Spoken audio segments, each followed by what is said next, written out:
Hello everyone, welcome to free study. ये आज इस मंथ का लास्ट डे का करंट अफेयर है, 30 जून 2021 का। नेक्स्ट जुलाई से हम स्टार्ट करेंगे। इसके साथ साथ जब जून का कंपाइलेशन आ जाए तो मैं आपको वो जो मैंने पीडीएफ बनाए हैं, आपको वही सेम पीडीएफ जो है वो शेयर कर दूंगी कंबाइंड करके टेलीग्राम चैनल पर। तो अगर आपने टेलीग्राम चैनल ज्वाइन नहीं किया है तो आप ज़रूर ज्वाइन करें, एंड उसके अंदर सभी करंट अफेयर इंक्लूड होंगे। But still if you want to prepare from Insights IAS तो आप इनसाइट्स आईएएस का पीडीएफ भी डाउनलोड करके उसे रिवाइज कर सकते हैं। सभी टॉपिक्स कवर किए गए हैं, कोई भी टॉपिक छोड़ा नहीं गया है। ओके, सो आपको सभी टॉपिक्स उसके अंदर मिलेंगे अगर आपने पूरे मंथ रेगुलरली वीडियोस को फॉलो किया है। चलिए, तो आज हम क्या क्या पढ़ने वाले हैं। जीएस पेपर 2 में हम अटॉर्नी जनरल के बारे में देखेंगे। गवर्नमेंट ने सेकेंड कोविड वेव के बाद किस तरीके से 6.28 लाख करोड़ रुपीस जो है वो अनवील किए हैं। एंड इंटरनेशनल डे के बारे में जानेंगे drug abuse and illicit trafficking के लिए। स्टैटिस्टिक्स डे जानेंगे। Cyber capabilities and national power report जो IISS ने प्रोड्यूस की है, रिपोर्ट आई है, तो वो भी हम देखेंगे। यूएस के डिजिटल मिलेनियम कॉपीराइट एक्ट के बारे में भी जानेंगे। फैक्ट्स फॉर प्रीलिम्स में बेहटन डैम के बारे में देखेंगे। 2DG ओरल ड्रग क्या है, कोविन ऐप है। अग्निपी मिसाइल क्या है, ठीक है। फुकोका ग्रैंड प्राइज क्या है। तो स्टार्ट करने से पहले आपको क्या करना है, चैनल को सब्सक्राइब करना है, वीडियो को शेयर ज़रूर करना है, एंड डाउट्स भी आप पूछ सकते हैं। अगर आपको कोई डाउट रहता है तो आप कमेंट सेक्शन में डाउट भी लिख सकते हैं। तो देखिए, अभी जो अटॉर्नी जनरल हैं इनके बारे में आपको और पढ़ना हो तो आप लक्ष्मीकांत की बुक से पढ़ सकते हैं। बाकी यहाँ पे सभी कवर किया जाएगा। तो यूनियन गवर्नमेंट ने जो अटॉर्नी जनरल के वेणुगोपाल जो है, इनका जो टाइम पीरियड है वो इंक्रीज कर दिया है। इसका मतलब अटॉर्नी जनरल रीअपॉइंट हो सकते हैं। ओके, अब ये 30 जून 2022 तक ही गवर्नमेंट के लॉ ऑफिसर रहेंगे। मतलब एक तरीके से गवर्नमेंट के एडवोकेट आप बोल सकते हैं, ठीक है। तो ऐसे होते हैं ये। तो अटॉर्नी जनरल सेंट्रल गवर्नमेंट के चीफ लीगल एडवाइज़र होते हैं। सुप्रीम कोर्ट में ये प्राइमरी लॉयर होते हैं। एग्जीक्यूटिव का भी ये पार्ट होते हैं, ठीक है, अटॉर्नी जनरल। इनको कौन अपॉइंट करता है, प्रेसिडेंट अपॉइंट करते हैं आर्टिकल 76 के अकॉर्डिंग। एंड ये प्रेसिडेंट के पश्चात पर्यंत पर रहते हैं। मतलब अगर रिमूव करना चाहें तो इनको इजीली रिमूव भी किया जा सकता है। नाउ जो अटॉर्नी जनरल हैं वो उनकी क्वालिफिकेशन क्या होनी चाहिए। एक तो वो इंडियन सिटीज़न हो, सुप्रीम कोर्ट के जज बनने की क्वालिफिकेशन वो रखते हो, 5 साल या तो उन्होंने हाई कोर्ट में कंप्लीट किए हों एज अ जज, या फिर 10 ईयर किसी हाई कोर्ट में एडवोकेट की तरह काम किया हो, तभी तो वो सुप्रीम कोर्ट के जज बनने की क्वालिफिकेशन रखेंगे। एंड और कैसे सुप्रीम कोर्ट के जज बन सकते हैं, अगर वो प्रेसिडेंट की आइज़ में, प्रेसिडेंट की नज़रों में एक अच्छे ज्यूरिस्ट हो, एमिनेंट ज्यूरिस्ट हो। तो ये सब क्वालिफिकेशंस उनके अंदर होनी चाहिए। अब इनकी पावर्स एंड फंक्शंस क्या क्या है, ये सरकार को एडवाइस देते हैं। जो भी इनको ड्यूटीज़ प्रेसिडेंट असाइन करते हैं वो इन्हें कंप्लीट करनी होती है। हर कोर्ट के अंदर, इंडिया में जितने भी कोर्ट हैं वहाँ पर ये जाकर बैठ सकते हैं। पार्लियामेंट में जो प्रोसीडिंग्स होती हैं उसमें भी ये पार्टिसिपेट कर सकते हैं, लेकिन वोट नहीं कर सकते, ठीक है। गवर्नमेंट के बिहाफ पर सभी केसेस जो होते हैं वहाँ पर इनको अपीयर होना होता है। तो जब भी बोलते हैं ना गवर्नमेंट ऑफ इंडिया वर्सेस, इसका मतलब गवर्नमेंट ऑफ इंडिया की तरफ से कौन आएगा, अटॉर्नी जनरल आएंगे। नाउ गवर्नमेंट ऑफ इंडिया को ये रिप्रेजेंट करते हैं। जब भी मान लीजिए, देखिए, सुप्रीम कोर्ट एंड जो आपके प्रेसिडेंट हैं उनके बीच में अगर कोई भी बात होती है तो उसको कहते हैं आर्टिकल 143। जैसे मान लीजिए सुप्रीम कोर्ट ने प्रेसिडेंट से कुछ पूछा या प्रेसिडेंट सुप्रीम कोर्ट से कोई सलाह चाहते हैं तो आर्टिकल 143 को यूज़ किया जाता है। इसी के थ्रू जो अटॉर्नी जनरल है वो भी गवर्नमेंट ऑफ इंडिया को रिप्रेजेंट करते हैं।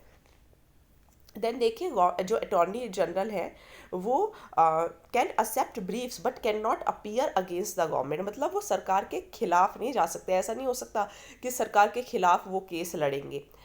एट द सेम टाइम वो किसी क्रिमिनल प्रोसीडिंग्स को डिफेंड नहीं करते। एंड सरकार के बिना वो किसी कंपनी के डायरेक्टर भी नहीं बन सकते हैं।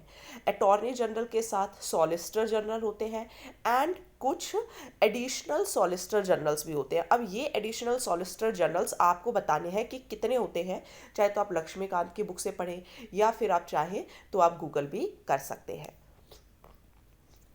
देन देखिए गवर्नमेंट ने सेकेंड कोविड वेव के बाद 6.28 लाख करोड़ जो है वो अनाउंस किए हैं, क्योंकि जो लोन की गारंटी दी है, कुछ कंसेशनल क्रेडिट दिया है ताकि हेल्थ केयर कैपेसिटीज़ इम्प्रूव हो सके। फाइनेंशियल इम्प्लीकेशंस मतलब ये 3% ऑफ जीडीपी के अराउंड है। इमरजेंसी जो क्रेडिट लाइन गारंटी स्कीम है, मतलब मान लीजिए आज किसी को इमरजेंसी हो जाए तो क्रेडिट मिल जाएगा 1.5 लाख करोड़ तक का, तो इसको बढ़ा दिया गया है, ठीक है, इसको एक्सपेंड किया है ना। इसके लिए कुछ क्राइटेरिया होते हैं, जैसे अभी जो स्कीम थी वो 7500 करोड़ की थी। जो छोटे छोटे फार्मर्स होते हैं, बोरोअर्स होते हैं सॉरी, उनको 1.25 लाख की।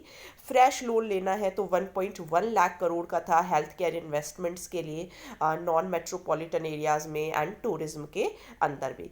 नाउ और भी 23,220 करोड़ रुपीस एलोकेट किए हैं पब्लिक हेल्थ के लिए, ठीक है। इनडायरेक्ट सपोर्ट भी दिया है अगले 5 सालों के लिए। 5 लाख टूरिस्ट को 1 मंथ का वीज़ा फ्री मिलेगा। फार्मर्स के लिए नए तरीके के जो बीज होते हैं, सीड वैरायटीज़ जो हैं वो भी मिलेंगी, ताकि वो उनको यूज़ करके अपनी प्रोडक्शन को इंक्रीज कर सके। नाउ फ़ायदे क्या क्या होंगे? एक तो कोविड के बाद जो एंटरप्राइजेज हैं वो चल पाएंगी, वरना आधे लोग तो ऐसे हैं जो मतलब अपनी एंटरप्राइज को सरवाइव करने में ही मुश्किल पा रहे हैं, ठीक है। देन सिग्निफिकेंट सपोर्ट मिलेगा स्ट्रेस्ड सेक्टर्स को, लिक्विडिटी मिलेगी, एम्प्लॉयमेंट मिलेगी, मैन पावर को अच्छे से यूज़ कर पाएगा, ठीक है। तो ये इसके लिए इम्पॉर्टेंट है। नाउ क्या ये मेज़र सफिशिएंट है? तो देखिए इससे ये तो नहीं है कि लो डिमांड बिल्कुल ही कंप्लीट हो जाएगी, लो जीडीपी बिल्कुल ही कंप्लीट हो जाएगा। तो एक्सपर्ट्स का तो यही मानना है। एंड क्योंकि हमारी जो इकोनॉमी है वो एक एक्सपोर्ट ड्राइवन इकोनॉमी नहीं है, मतलब हम लोग कंजम्पशन जो है उस पर ज़्यादा फोकस रहता है, एक्सपोर्ट पर नहीं होता। मतलब हमारे जीडीपी का 55% जो होता है वो कंजम्पशन पर ही चला जाता है। तो अगर कंजम्पशन बढ़ेगी तभी लोगों के हाथ में पैसे जो है वो आएंगे। तो मतलब लोगों के हाथ में अगर पैसे होंगे तो तभी कंजम्पशन बढ़ेगी। इसलिए ज़रूरत है कि अभी डिमांड इंक्रीज़ की जाए, कंजम्पशन इंक्रीज़ की जाए।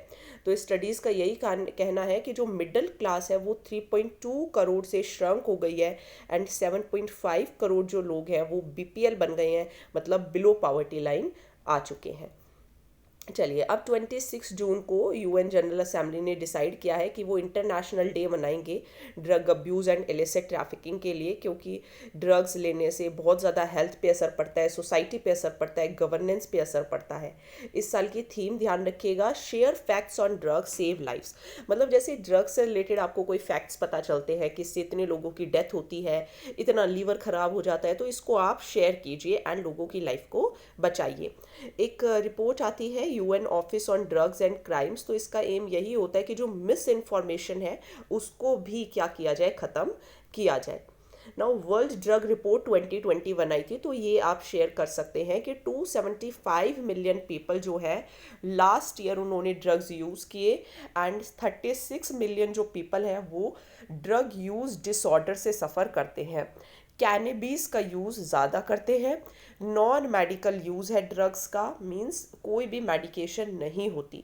5.5% जो पॉपुलेशन है 15 से 64 ईयर्स तक, वो उन्होंने एक ना एक बार ड्रग्स यूज़ किए हैं पास्ट ईयर में। 11 मिलियन लोगों ने ड्रग्स इंजेक्ट किए, जैसे कि हेपेटाइटिस सी एंड ओपियोड्स जो है वो कंटिन्यू है कि भाई वो मतलब डिसीज लिंक्ड है टू ड्रग अब्यूज़। देखिए ये ड्रग जो है वो सिर्फ हमारे ऐसे नहीं होते कि भाई जो ड्रग्स है जैसे कैनेबीज हो गया, कुछ ड्रग्स ऐसे भी होते हैं जो इंजेक्ट किए जाते हैं, तो वो भी आपको इसी के अंदर इंक्लूड करने हैं। नाउ इंडिया के क्या क्या एफर्ट्स हैं? तो हमारे पास है नशा मुक्त भारत अभियान, जो कि 15 अगस्त 2020 से 272 डिस्ट्रिक्ट्स में चल रहा है। Ministry of social justice and empowerment ने लॉन्च किया था national action plan for drug demand reduction 2018 से 2025 तक। गवर्नमेंट ने नार्को कोऑर्डिनेशन सेंटर्स कॉन्स्टिट्यूट किए हुए हैं। नेशनल फंड बना हुआ है for control of drug abuse. तो ये सब हमारे इंडिया ने काम किया हुआ है। देन देखिए स्टैटिस्टिक्स डे 29 जून को मनाया जाता है, जो पीसी महाना नोबीज जो थे उस दिन इनकी जो सेलिब्रेट किया जाता है कि मतलब इनके कॉन्ट्रीब्यूशंस को सेलिब्रेट किया जाता है। इस बार की जो थीम है वो हमारा जो सस्टेनेबल डेवलपमेंट गोल 2 है कि हम हंगर को क्या करें, ख़त्म करें, एंड फूड सिक्योरिटी अचीव करें, न्यूट्रिशन को इम्प्रूव करें एंड सस्टेनेबल एग्रीकल्चर हो। तो पीसी महालानोबिस जो थे वो इंडियन स्टैटिकल सिस्टम के या इंडियन स्टैटिकल साइंस के फादर कहलाए जाते हैं। इन्होंने इंडियन स्टैटिकल इंस्टीट्यूट इस्टेब्लिश किया था कोलकाता में। इनका एक जर्नल आता था जिसका नाम होता था सांख्य। देन 1959 में इसको एक ऑटोनॉमस बॉडी बना दिया गया, Ministry of Statistics and Programme Implementation में। इनकी वजह से ही सेंट्रल स्टैटिकल ऑफिस बना था, नेशनल सैंपल सर्वे बना था, एनुअल सर्वे ऑफ इंडस्ट्रीज़ बने थे। ठीक है, तो काफ़ी इंपॉर्टेंट जो सर्वेज है जैसे पायलट सर्वेज हो गया, ऑप्टिमम सर्वे डिज़ाइन हो गया, इंटर पैनेट्रेटिंग नेटवर्क फॉर सब सैंपल्स डिज़ाइन हो गए। तो ये सब टेक्निक्स इन्होंने ही सिखाई थी। नाउ इन्होंने एक और मेजर यूज़ किया था, दैट इज़ महालानोबिस डिस्टेंस। तो इसमें क्या करते हैं कि मतलब जैसे कुछ कंबाइंड चीज़ें ले ली, उसको एनालाइज किया, फिर मतलब अलग अलग क्लासीफाई करके फिर एनालाइज किया। सो ये इसको यूज़ करते हैं। सेकेंड 5 ईयर प्लान में इन्होंने ही सपोर्ट किया था, सजेस्ट किया था जवाहरलाल नेहरू जी को कि आप इंडस्ट्रियलाइजेशन पर फोकस कीजिए एंड एग्रीकल्चर से मूव कर जाइए। देन देखिए एक रिपोर्ट आई है international institute of strategic studies की, किसके बारे में, cyber capabilities and national power report के बारे में, कि किस तरीके से ये इंटरनेशनल सिक्योरिटी को हानि पहुंचा रही है, इकोनॉमिक कंपटीशन को या फिर मिलिट्री अफेयर्स को। तो ये थोड़ा देखते हैं। तो 7 कैटेगरीज के अंदर कंट्रीज़ को असेस किया जाता है।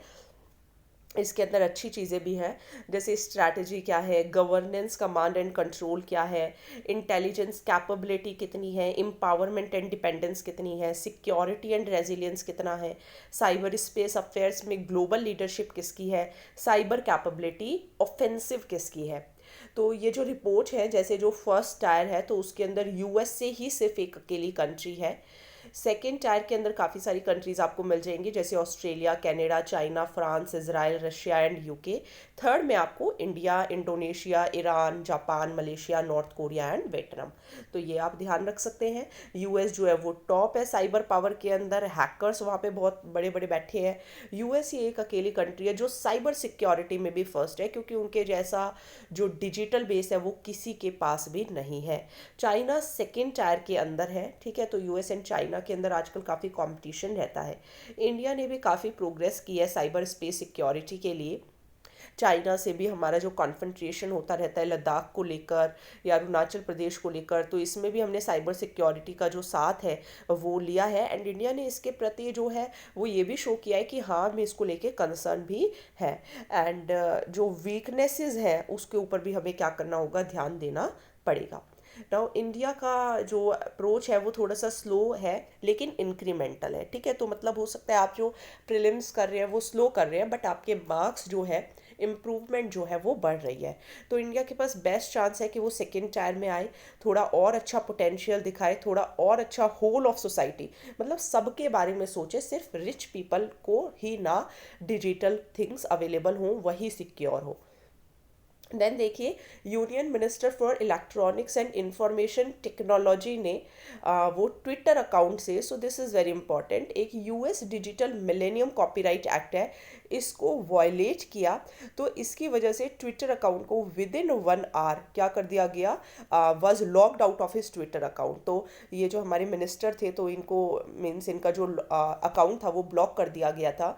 एंड ये क्या है, तो ये लॉ अकाउंट पास हुआ था, लॉ जो है वो पास हुआ था यूएस के अंदर, एंड ये इंटेलेक्चुअल प्रॉपर्टी राइट है ऑन द इंटरनेट। तो यहाँ पे 1996 की ट्रीटीज़ हुई थी। तो एक है World Intellectual Property Organization, copyright treaty and performance and phonograms treaty.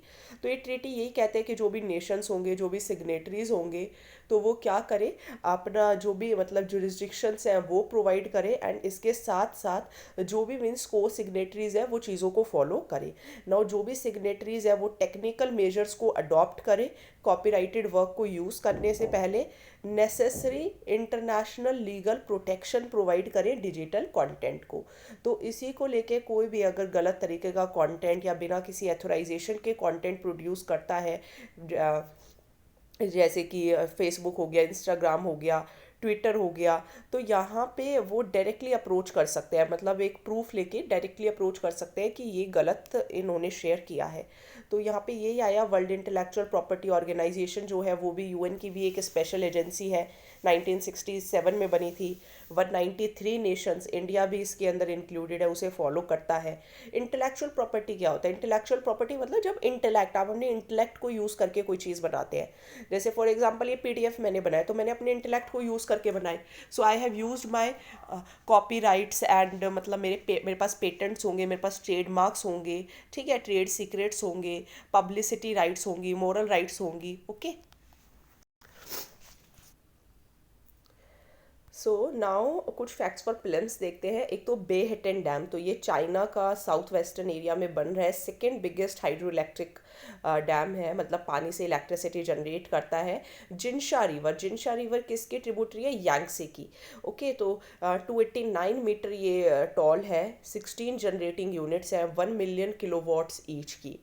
Now three gorges dam है जो कि 2003 में भी खोले गए थे, जो कि वर्ल्ड के बिगेस्ट हाइड्रो इलेक्ट्रिक डैम है, तो ये आप वो डैम देख सकते हैं। देन देखिए 2DG ओरल ड्रग, तो डॉक्टर रेड्डी लेबोरेटरी ने अनाउंस किया है 2DG ओरल ड्रग को। तो ये एंटी कोविड ड्रग है जो कि डीआरडीओ ने बनाया है, एंड ये कोरोना वायरस जो पेशेंट्स हैं उनको ठीक करेगा। तो ये क्या होगा? पाउडर फॉर्म में होगा, एंड इसको मीन्स जैसे ORS बच्चों को पिलाते हैं ना घोल कर, तो इस तरीके से ऐसे उसको डिज़ोल्व करके फिर वो पिलाया जाएगा। तो ये जो इन्फेक्टेड जो भी सेल्स होंगी उनको टारगेट करेगा, एंड पेशेंट की जो रिकवरी होगी वो 2.5 डेज के अंदर हो जाएगी। ऑक्सीजन की भी जो डिमांड है वो 40% तक इंक्रीज हो जाएगी। देन देखिए कोविन एक इलेक्ट्रॉनिक वैक्सीन इंटेलिजेंस नेटवर्क है जो कि रियल टाइम फीडबैक देता है। इसके थ्रू प्लानिंग इम्प्लीमेंटिंग मीन्स एक तरीके से ऐप है जिसके थ्रू आप सरकार क्या कर रही है ये सब जान सकते हैं, एंड एक 50 कंट्रीज़ को अराउंड इसका वर्जन जो है इंडिया वो प्रोवाइड करेगा। सेंट्रल एशिया, अफ्रीका, अमेरिका भी होंगे इसके अंदर शामिल। देन देखिए अग्नि पी मिसाइल, प्राइम मिसाइल, तो ये न्यूक्लियर कैपेबल बैलिस्टिक मिसाइल है, डीआरडीओ ने बनाई है। इसकी जो मारक क्षमता है वो 1000 से 2000 किलोमीटर तक है। कैनिस्टराइजेशन है, मतलब इसकी स्टोरेज एंड मोबिलिटी अच्छी है, मतलब अपने साथ काफ़ी बल्क के अंदर ये जो चीज़ें हैं वो कैरी कर सकती है। देन अग्नि फिफ्थ जो है उसकी जो रेंज है वो 5000 किलोमीटर से भी ज़्यादा है। तो ये अग्नि 5 मिसाइल आप देख सकते हैं। देन देखिए फुकोका ग्रैंड प्राइज, तो जो जर्नलिस्ट है पी साईनाथ, इनको फुकोका प्राइज मिला है। तो ये ग्रैंड प्राइज होता है एक तरीके से academic prize culture, art and culture के लिए। तो ये उन्हीं लोगों को दिया जाता है जिन्होंने अवेयरनेस क्रिएट की हो एशियन कंट्रीज़ के अंदर, एंड 11 इंडियंस को ये अभी तक रिसीव हो चुका है, 1990 में ये स्टैब्लिश हुए थे। सो आज का करंट अफेयर्स कंप्लीट।